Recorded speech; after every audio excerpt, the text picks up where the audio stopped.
Hari Raya. Semua sibuk berhias.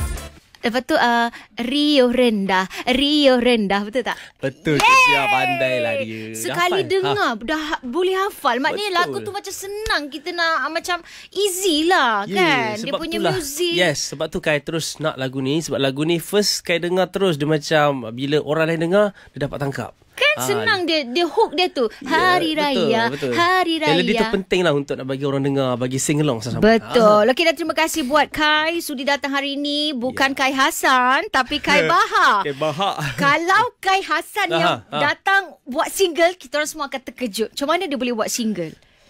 Kai Hassan tu Kai Hassan lah. DJ Suria kita. Powernya. Awak ni powernya, awak dah dengar belum suara dia? Saya kenapa? Cik Pia tak baik. Cik Pia nak kata apa Ada double meaning kat situ ataupun double decker. Okey lah.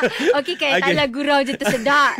Kai Hassan tu DJ Suria dia tengah buat umrah. Alhamdulillah. Saja je kita dengar kata dia botak dia dah botak dah rambut dia. Okey, tapi kita nak cerita pasal Kai Hassan, kita nak cerita pasal lagu raya Kai Bahar. Sebelum kita cerita pasal lagu raya Kai Bahar, Gelagat Raya ni, okey, ceritalah dulu perkembangan Kai Bahar. Raya di mana? Kata baru balik dari Paris.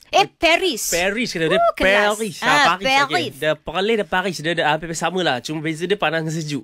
Alright. So, perkembangan orang kata dah lalang raya ni, saya makin berkembang lah. Berat pun makin naik. Kata pergi gym. Saya dah lama tak pergi gym tau. Skip daripada seminggu sebelum raya sampai sekarang.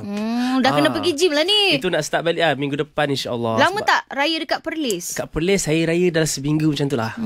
So banyak melilau merata ke sana sini. Lepas tu dah balik KL semula. And then saya singgah merata lah, singgah sana sini rumah kawan kan. Then raya dekat KL. Okey, itu cerita. Kalau untuk dari kegiatan seni awak pula, selain daripada single raya ni? Balik-balik orang kata terus busy dia awak. Busy lah. And then dengan akan datang konsert-konsert yang akan datang. Wow, konsert. InsyaAllah. Okey. Kejap lagi kita cerita pasal Gelagat Raya. Lagu ni tentang apa? Layan dulu Hafiz Zuib. Ini dia Matahari di Suria Kurnia Penuh Makna.